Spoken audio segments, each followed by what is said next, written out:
2. Welcome out. We are at Greenmount Station in Hampstead, and I've waited a long time to say this. Happy Festivus 3 to everybody tonight. Made it out in the snow.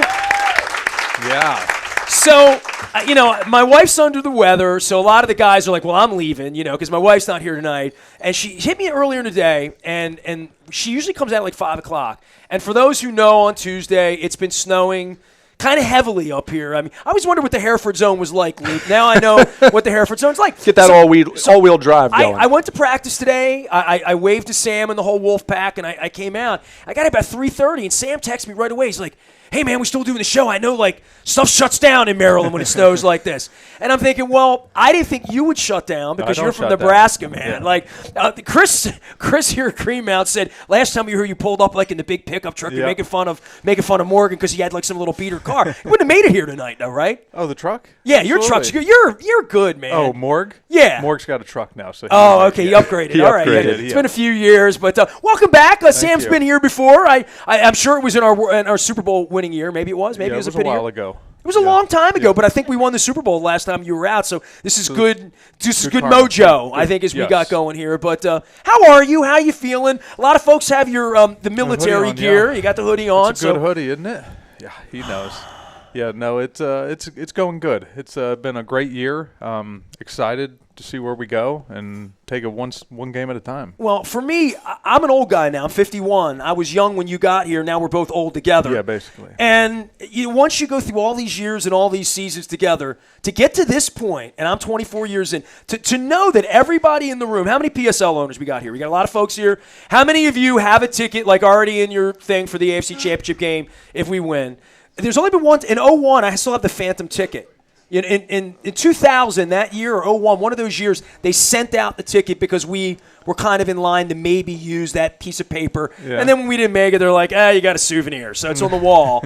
The last one was the Oakland Raiders in 1971. I'm going to find my ticket stub. My dad was at that game, and I have the stub. Just got to find the right little box with it.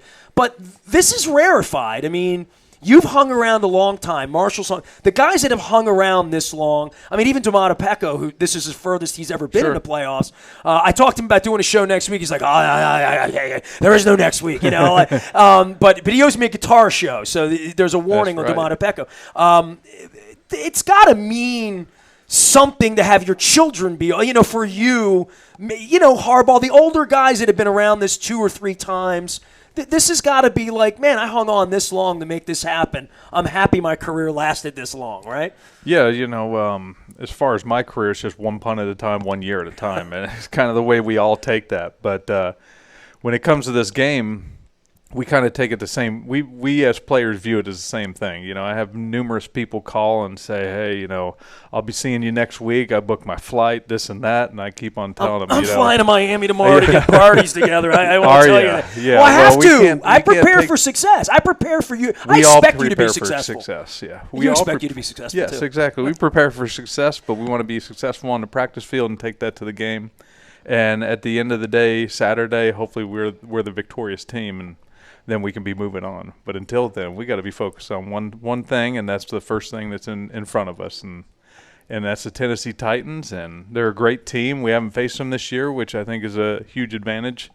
That we haven't faced them, they haven't faced us, they haven't seen our offense and special teams and defense. So we're excited about it. First time to face a team, you think that's an advantage for you? Is that just the speed of Lamar, just preparing for that, not knowing what you're up against?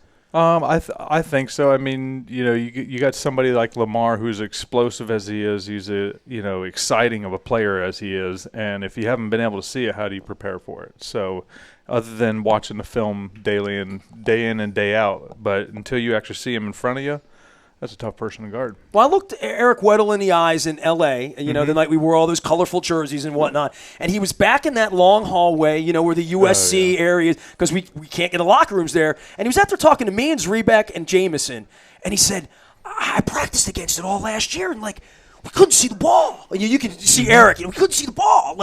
I'm looking, we can't see the ball, and then Boyle's down on me, and then Lamar's by me, and I know Lamar's going. I know I need an extra step, and I don't know where the ball is. Yeah. And that's something that was really, I'll never forget that. I mean, if we're 3 weeks from now having a parade here and we've won a Super Bowl, I'll remember a guy who's in the Hall of Very Good, if not headed to the Hall of Fame, certainly the Hall of Fame for film study and the way he understands the game, that at this point, the veteran point in his career, this kid comes along, not only can't catch him, he can't figure out what's going on. And when Eric Weddle can't figure it out, I'm wondering what a third-year linebacker's, what he's going to do, right? It's got to be tough.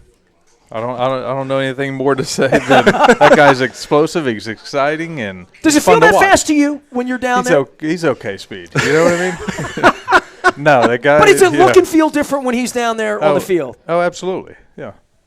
Well, I mean, are we comparing him to Joe for the last 10 years? But compare him to Tyrod. Compare him to anybody. To Anthony Wright. You've been around. Well, maybe not. You weren't here for Anthony Wright. Not Anthony Wright. But anybody that's fast, any running back, any Tyreek Hill, any fast player, does it look different to you? He's just got the quick and elusiveness to, kind of. He looks like he's in the backyard playing a game with his friends. In the backyard football and the baseball field, whatever it is, he just looks like he's having fun and he's enjoying it out there. I'm guessing practice is that way, right? Yeah, absolutely. Yeah. More lively because of him in that way. Correct. You got to be, especially the defense. They got to be keeping an eye on it. So I'm having fun with you. Luke's gonna have all the football questions. So I'm gonna let Luke get after it. At what point were you really sold? Not just on Lamar, but this offense. John talked about it a lot in the offseason. Talked about the revolution. A lot of media guys, people mocked it, but through the evolution from the start of OTAs until now in January, at what point were you really looking at this thing and saying, "Wow, this has a chance to be something really, really special"? Well, I think it was something, back in mini camps and OTAs when Lamar came in and he started throwing. I just threw just to kind of give his arm a break and throw to the extra receivers and stuff like that. But when he came in, he seemed like he had a different mentality this year. He seemed like he matured like 100% over the off season, and he came in with a mission. And that mission was to mature, to be a great player, to potentially be an MVP, and he showed it day in and day out. And the way he goes and approaches practice every day and approaches film and games, it shows day in and day out. How gratifying is that as a veteran? And I know Marshall talked about this during the bye week. Young players in this league, social media, Instagram, all those different things. Guys are so focused on their brand or drawing attention to themselves. But Marshall talked about how refreshing it is to have this star quarterback who is a leader but lets his play do his talking. How much as a veteran do you respect that? Well, older guys like me and Marshall, obviously we kind of grew up on that side. We came out there, we didn't say much, we played hard, and we made our work show. But in the locker room, he's one of those guys, he'll talk to anybody. But yet when it comes to the field, he's going to show you why he is as good as he is. And he's not going to brag about it. He's a very humble guy. And just like I said before, he's enjoying it and having fun as if he's playing in the backyard with his boys. I think about the Ravens in all these years and Eric still being here, and Ozzie and the decision makers and the coaches, and then a handful of guys like you that have been, not just you, but Sizzle and Ed and Ray and long-term lifer sort of Ravens to be brought into this and to still be here all these years later when they make a lot of good decisions here. Eric's getting the accolades. You'll get them. John will get the accolades. Mm-hmm. But as an organization, and Ozzie might go again to the Hall of Fame as an administrator, but the courage it takes on draft night to say we're going to completely reformulate, because we're going to have to. We're drafting a different kind of player, that we're going to commit to doing that, and to Boyle and Andrews and Ricard and Hurd and all the guys that make the offense what it is. It's an incredible thing, because I don't think most of the other organizations would have the courage to go to their owner, to go to a coach, to go to veteran players and say, we're going to go win, but we're going to do something no one's ever done before and sell that to you. I think that's a tough sell to any one veteran that's, let's try to do something that's already been done. That other unpaved road, that's always the scary road. And for Eric DeCosta and John Harbaugh to go down that path, it's been rewarding, but there were other people that were afraid of this, right? I'm sure they were. I'm sure there was two sides to this, but I know one thing. When you have a Ozzie, you have Eric DeCoste, you have George Kokinis, all those guys up there, and Harbaugh and our coaching staff. One thing's for sure, over the 14 years that I've been here, they've brought in quality guys with great personalities, guys that are humble, and guys that really want to work hard.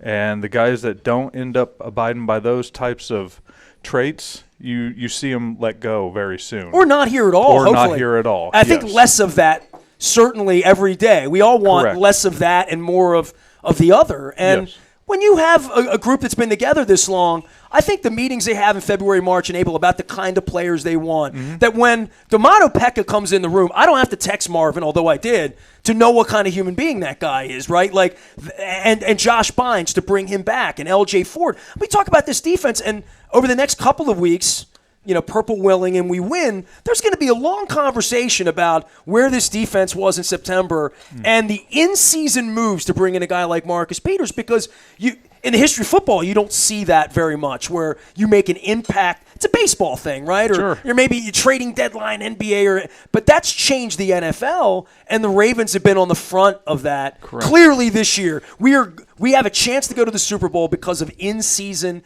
acquisitions that are taking up a lot of downs and a lot of bandwidth on how good we are. Oh, for sure. And that's why, our front office, they're so good. And they bring in guys like Marcus Peters, who, once he got to the team, just fit right in. And he showed that with his play. He showed that with his personality and the way he interacts with everybody on the team. And then you go and talk about Pecco, and the guy's got a smile on his face every day. My locker's right next to him. Have you seen him play the guitar yet or no? I have not. He has not. So I had Mulatalo, another one of your guys, Yeah. on last week, and Eddie used to come out, and we did a Christmas show every year. We wear like Polynesian stuff or Hawaiian stuff. He played the ukulele. We'd sing some Christmas songs. And I said to Pecco, "Can you play the ukulele?" I think you were sitting there. I said, "You play the ukulele?" "Man, I don't play the ukulele. I play the guitar." And I'm like, "But if you can play the guitar, you can play the ukulele." He's like, "No, I'm a better guitar player." So I had Ed on last week, and I told Ed about this. He's like, "Oh, man, he can play the guitar, man. Yeah. You got to get him to come out and play the guitar." So I didn't know if you'd seen. No. He's only been around like 6 weeks. Yeah, basically. He's your locker Yeah. mate. You feel like you've known him a little while. I feel like I know a lot about the guy, other than the fact that he can play the guitar. We took everybody out to L.A. too, and he has a Oh, restaurant yeah, out there. that's what we were talking about. He said he was excited for the new year, see how his restaurant did, and supposedly it went really well. So congratulations to him. Well, another veteran guy there that wasn't playing football 10 weeks ago. Yeah. That was just. He didn't want to go anywhere. He was telling his agent 3 weeks before he got here, "Come on, man. Forget the money. Just get me to Baltimore. They're going to win." That unto itself is its own recruitment tool, right? Oh, absolutely. I agree. He's agreeing. Sam Koch is here. We're going to take a break. He What do you came want out me in the to say to snow.